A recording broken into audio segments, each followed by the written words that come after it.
இதெல்லாம் எதுவுமே தெரியறதில்ல. இப்ப வந்து பீஸா பர்கர் அப்படின்னு சொல்லிட்டு ட்ரெண்டா போயிட்டு இருக்கோம். ஆனா எதுவுமே ஹெல்த்தி கிடையாதுன்றது நமக்கு தெரிஞ்சாலும் ஆனா பசங்க விருப்பப்படுறாங்க அப்படின்னு சொல்லிட்டு நம்ம அதை தான் வாங்கி கொடுக்குறோம்.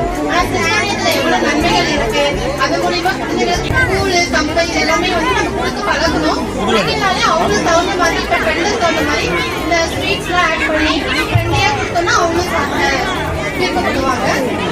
நம்ம எல்லாமே கொடுத்து பழகணும். நாம எல்லாத்தையும் கத்துக்கலாம். நீங்க எவ்வளவு வெரைட்டின்றது நிறைய வெரைட்டிஸ் எனக்கே ஃபர்ஸ்ட் தெரியாது. எனக்கு தெரிஞ்சது கம்பு ஆலயம் இந்த மாதிரி விஷயம் தெரியும். ஆனா இங்க வந்து நிறைய வெரைட்டி இருக்கு. அரிசின்னு பார்த்தாலே நமக்கு தெரிஞ்ச ஒரு சில அரிசி தான். நமக்கே வந்து புழுங்கரிசி பச்சரிசின்ற மாதிரி தெரியும். ஆனா இங்க வந்து பார்த்தோம்னா நிறைய வெரைட்டிஸ் இருக்கு. ஸோ நம்ம இது எல்லாமே குழந்தைங்களுக்கு சொல்லிக் கொடுக்கணும். அண்ட் சேம் டைம் அவங்களுக்கு எல்லாமே இப்ப இருக்கிற சூழ்நிலையில இந்த மேஜிக்கெல்லாம் சாப்பிட்டு பசங்க இருக்கிறதுக்கு இந்த ஃபுட் அரேஞ்ச் பண்ணது ரொம்ப யூஸ்ஃபுல்லா இருக்கும் ஸ்டூடெண்ட்ஸ்க்கு.